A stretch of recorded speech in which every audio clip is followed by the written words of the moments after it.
Hi, my name is Joe Netter. Thanks for tuning in. Welcome to my extremely messy office.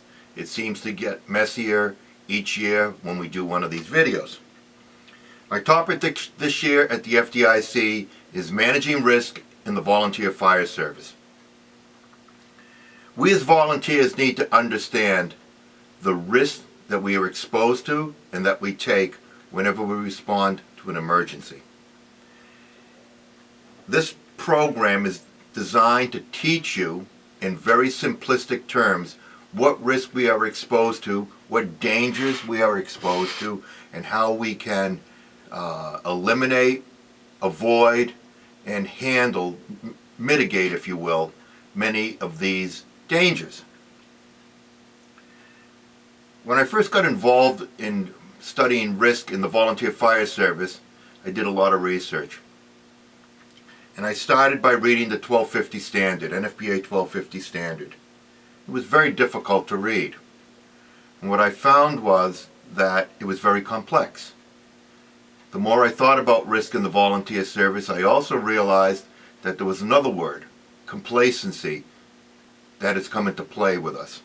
So we really tend to avoid risk, I believe, and avoid studying risk and understanding it and risk management because of complacency and complexity.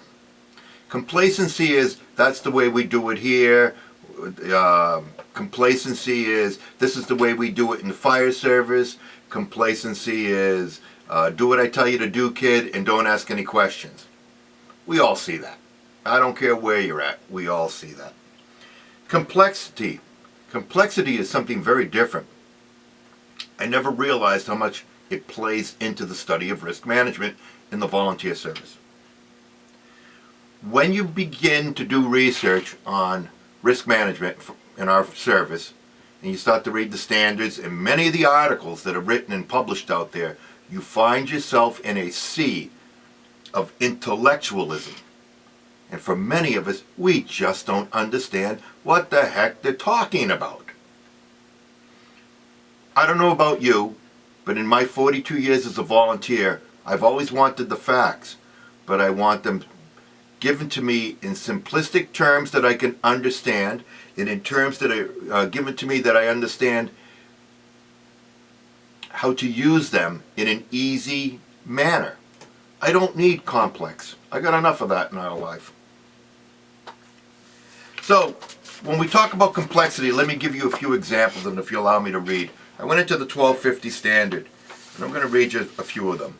Risk management, the definition in the standard, is the process of planning, organizing, directing, and controlling the resources and activities of an organization in order to minimize detrimental effects on that organization. Got it?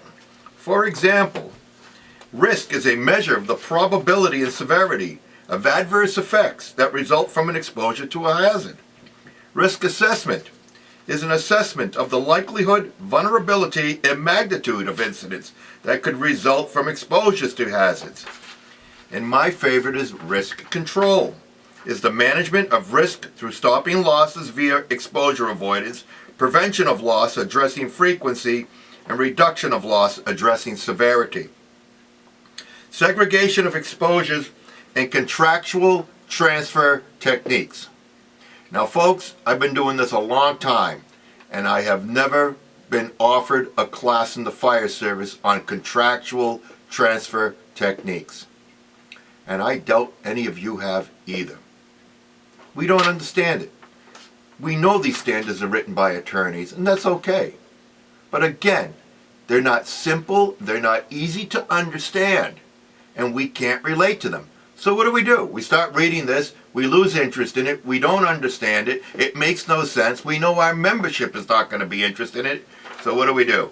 We take the pieces of paper or the slides and we put them in the trash. And that's the end of our risk management studying. So I decided to do it a different way, and I went old school. I looked up in Webster's dictionary the definition of risk and management. According to Webster's, risk is something that presents the possibility of loss or injury. Management is the act of managing to control. So we can say that risk management is the act of trying to control things that can cause us injury or death. I think that's pretty simple. I also think it's something every one of us can understand. So from there, what I started to do in my research was, now that I understood what risk management was supposed to be about, I wanted to find out how we're getting injured and we're dying. So I went into NIOSH reports. And I looked at a 10-year scope, and I found that in the 10-year scope, 527 volunteers died in the line of duty.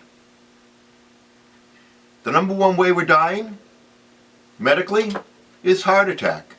And it's even across all age groups. The number one activity we're dying from, crashes, vehicle crashes. Think about that. We're not even getting to the fire, and we're dying.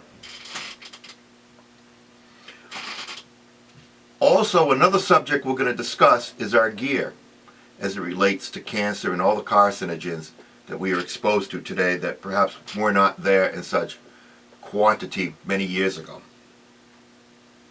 Any good risk management system has a process. If you look online, you'll find 5-step, 6-step, 7-step processes. I've created a 4-step that I think is simple, easy to understand, and easy to use. And the 4 steps are simply developing situational awareness, identifying the dangers and the risks that we are exposing ourselves to at this incident, identifying how we can control, eliminate, or manage these dangers and risks, and finally, maintaining ongoing evaluation. Basically, going back to step 1, step 2, step 3, and keep cycling through. In my program, we're going to discuss all of what I've brought forward here to you on this video in greater depth. It's approximately an hour and a half, hour and 20 minutes, somewhere in there. And it will give you a very, very good understanding of what we're exposing ourselves to and how, more importantly, how we can deal with it. Finally, I've also identified other means in which we can manage risk, which I will share with you at the show. It really is a good class. It is really something that we need to better understand, and it is really something that can make a difference in your life and the lives of the members of your fire department. I truly hope you take the time and attend this presentation. I can tell you, I personally believe it is well worth the risk. Thank you again for tuning in, and I hope to see you in Indy in April in 2020. Stay safe.